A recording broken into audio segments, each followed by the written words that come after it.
नमस्कार दोस्तों, मेरा नाम है प्रदीप चौहान। मैंने एक दिन वीडियो बनाया था, आप लोगों ने काफ़ी पसंद भी किया था उसको, जहाँ मैंने कहा था कि शरद पवार अब इस बार राजनीति से ज़्यादा राजनीतिक बदला लेने पर उतर आए हैं। और वो राजनीतिक बदला बहुत ये कह सकते हैं ना, आप जिसको कहते हैं बहुत खुन्नस में, बहुत खुंदक में ले रहे हैं।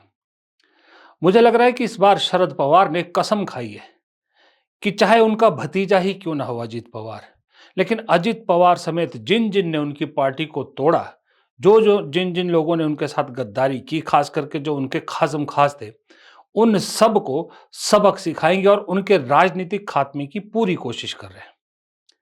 शरद पवार जानते हैं कि इस बार जो चुनाव हारेगा, वो राजनीतिक खात्मे की तरफ जाएगा और शरद पवार के निशाने पर खास करके 2 लोग हैं। एक है भतीजा अजित पवार और दूसरा है पुराने साथी छगन भुजबल। दोनों जगह पूरा जोर शरद पवार ने लगा दिया है। शरद पवार जहां जा रहे हैं, अजित पवार के वहां भी जाके उन्होंने कैंपेनिंग की, पवार के खिलाफ, छगन भुजबल के खिलाफ भी कैंपेनिंग की और जगह जगह पर जाकर सिर्फ एक बात कह रहे हैं शरद पवार लोगों से कि जो गद्दार है उनकी एक ही सजा है कि हार। जितने गद्दार है उनको हराइए, उसी में मेरी जीत है। छगन भुजबल के खिलाफ कहते हैं शरद पवार ने खुद तो 2-3 बार जा चुके हैं वहां पर, ऐसी रणनीति बनाई है कि छगन भुजबल तड़पती मछली की तरह वहां पर जो है ऐसा लग रहा है जैसे जाल में फंस चुके हैं। लेकिन उससे भी ज्यादा मुश्किलात में अब अगर कोई है इस वक्त महाराष्ट्र में बड़ा चेहरा, वो है अजित पवार। अजित पवार आपको मालूम है चुनाव लड़ रहे हैं, उनके खिलाफ शरद पवार ने बड़ी चालाकी से उन्हीं के भतीजे, अजित पवार शरद पवार के भतीजे हैं, तो अजित पवार के ही सगे भतीजे योगेंद्र पवार को शरद पवार ने अजित पवार के खिलाफ खड़ा कर दिया है।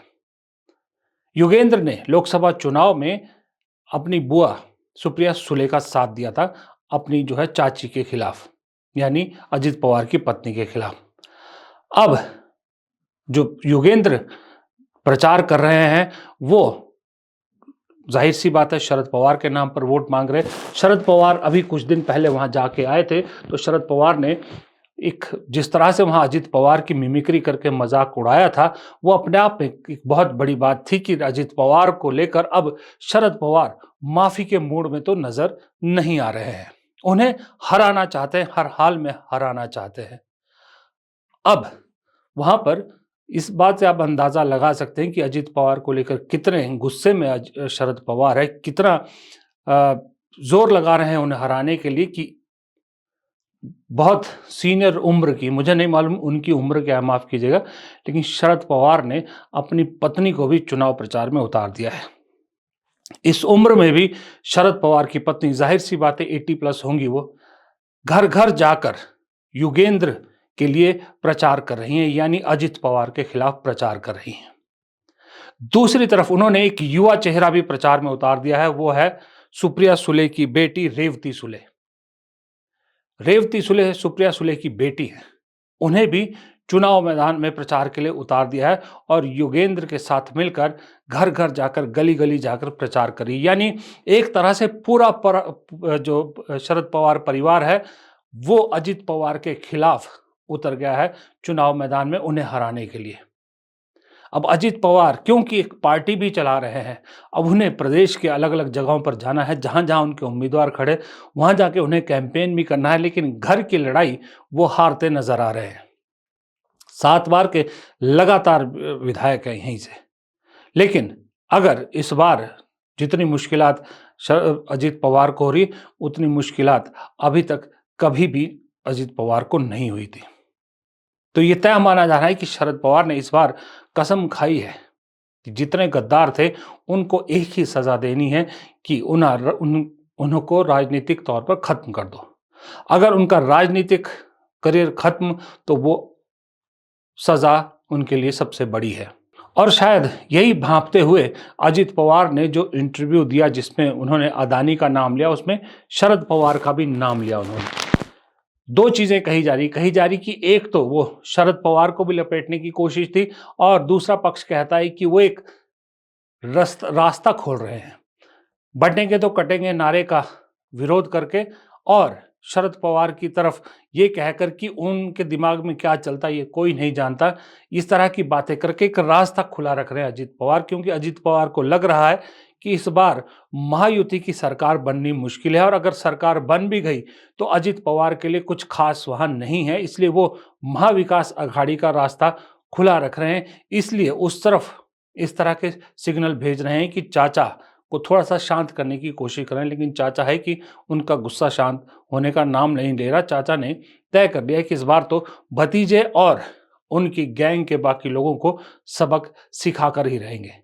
हो सकता है शायद अगर लोकसभा चुनाव में अजित पवार ने सुप्रिया सुले के खिलाफ अपनी पत्नी को ना उतारा होता तो शायद इतनी कड़वाहट नहीं होती, लेकिन अजित पवार ने जब अपनी पत्नी को सुप्रिया सुले के खिलाफ उतारा तभी शरद पवार ने ठान लिया था कि अगर इन लोकसभा चुनाव में लोगों ने साथ दिया तो आने वाले विधानसभा चुनाव में एक ही मकसद लेकर वो चलेंगे और वो मकसद है कि गद्दारों को उनका सही स्थान दिखाना है और उन्हें हार के रूप में सजा दिलवाना है।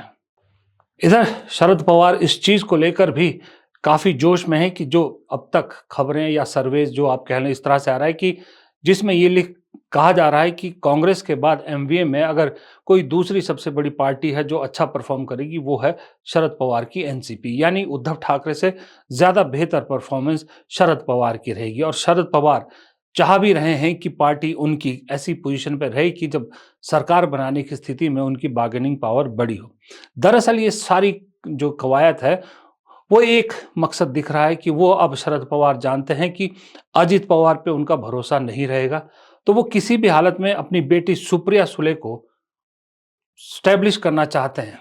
पार्टी के अंदर एक एक जो है माहौल बनाना चाहते हैं जहां सुप्रिया सुले सबको मंजूर हो, और इसीलिए सुप्रिया सुले के साथ कभी जो है वो अलग अलग जो अपने भतीजे हैं, कभी रोहित पवार तो कभी योगेंद्र पवार, इस तरह के लोगों की एक टीम खड़ी कर रहे हैं। यानी टीम शरद पवार के बाद टीम सुप्रिया सुले पार्टी में खड़ी कर रहे हैं ताकि उनके बाद सुप्रिया सुले को पार्टी चलाने में कोई दिक्कत ना आए और फिर से कोई अजित पवार जैसा इंसान पार्टी में ना हो। तो इसलिए शरद पवार दोनों ऑप्शन खुले रख रहे हैं। एक जो सुप्रिया सुले की नज़दीकी है कांग्रेस के साथ, वो आप जानते हैं, वो दोनों ऑप्शन खुले रख रहे हैं इस वक्त शरद पवार। एक तो एनसीपी अपनी आइडेंटिटी अलग रखे, एनसीपी शरद पवार इन चुनाव में तय होगा कि कितनी सीटें जीतती है, फिर सुप्रिया सुले उस पार्टी को हेड कर सकती है। नहीं तो अगर शरद पवार को कहीं लगा कि सुप्रिया सुले नहीं चला पाएंगे इस पार्टी को या सुप्रिया सुले को पार्टी के लोग मंजूर नहीं करेंगे, तो उस हालत में शरद पवार अपनी पार्टी को कांग्रेस में भी मिला सकते हैं। तो ऐसे में आसानी हो जाएगी सुप्रिया सुले के लिए कि वो शरद पवार इतना तो करके जाएंगे कि कांग्रेस में सुप्रिया सुले को एक अच्छी पोजीशन और कांग्रेस में एक अच्छा एक स्टेटस मिले। तो ये दोनों ऑप्शन लेकर शरद पवार चल रहे हैं और इसमें सबसे बड़ा रोड़ा अगर साबित कोई हो सकता है तो वो अजित पवार ही हो सकते हैं। अजित पवार फिर से उनकी पार्टी में फूट डाल सकते हैं, इसलिए वो कोशिश करें कि अजित पवार, छगन भुजबल और ऐसे नेताओं को कम से कम राजनीतिक रूप में फिलहाल निष्क्रिय कर दिया जाए ताकि वो बीच में रोड़ा ना बन सके। दूसरी तरफ कांग्रेस को भी शरद पवार के अच्छा परफॉर्म करने से ज़्यादा बेहतर और ज़्यादा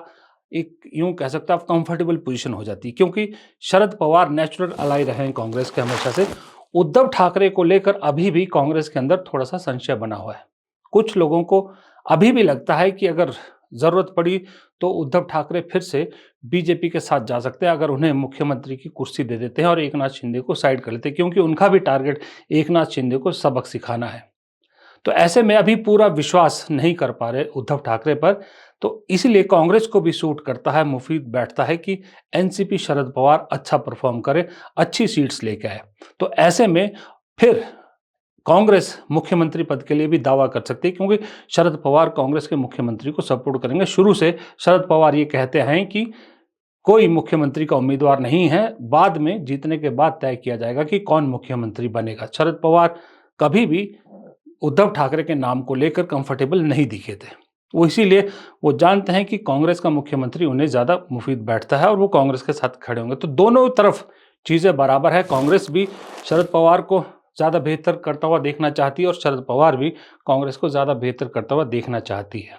इस बीच उद्धव ठाकरे को ये ज़्यादा टेंशन है, एक तो उनके खुद के बेटे का चुनाव काफ़ी टफ है, इस बार मिलिंद देवड़ा को वहाँ से उतारा है एकनाथ शिंदे ने, और दूसरा तीसरी पोजीशन पे अगर उद्धव ठाकरे आते हैं, तो फिर वो जो मुख्यमंत्री पद की दावेदारी है, वो थोड़ी-सी ढीली पड़ जाती है।